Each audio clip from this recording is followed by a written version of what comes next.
What's good, man? Big topic today, man. I want to talk about that's really hot this morning, man. This is Fran, the Syracuse coach, had obviously this quotable clip that he had in the podcast that he was talking about transfer portal, and one of his best players, Trebor Pena, obviously hitting the portal. He said, "You gonna make $2 million at wide receiver?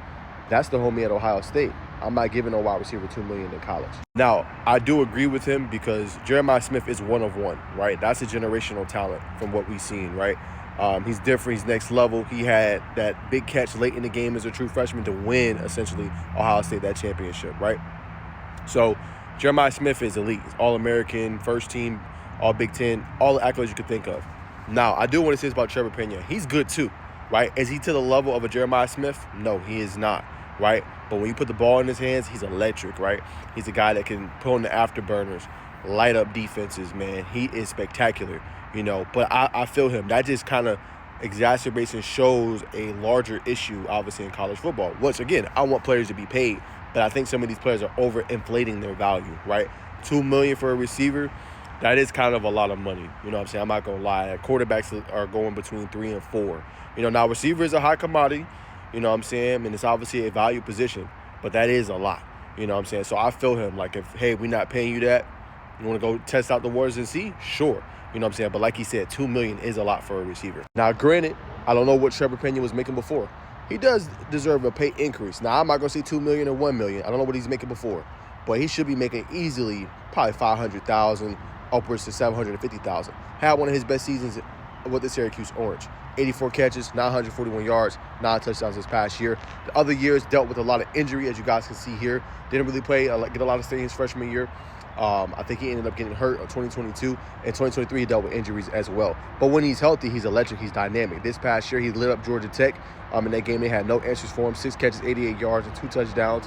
One of his best games against Miami. He lit them up. 6 catches, 128 yards, and a touchdown. And then he lit up Stanford as well. 10 catches, 101 yards. So this kid is special. Obviously, you can see it by his stats. He definitely is electric with the ball in his hands. And I feel the player at the same time trying to get the biggest bag you can, because the NFL is not a guarantee, right? It's not guaranteed you're going to make it to the league. It's not guaranteed that you're going to get drafted. And that's a whole nother different, I guess you say avenue that you have to kind of navigate through. Now, do I think he has NFL potential? Sure, right? But I do get, so that's what I said, it's kind of a double-sided coin. I do get both sides.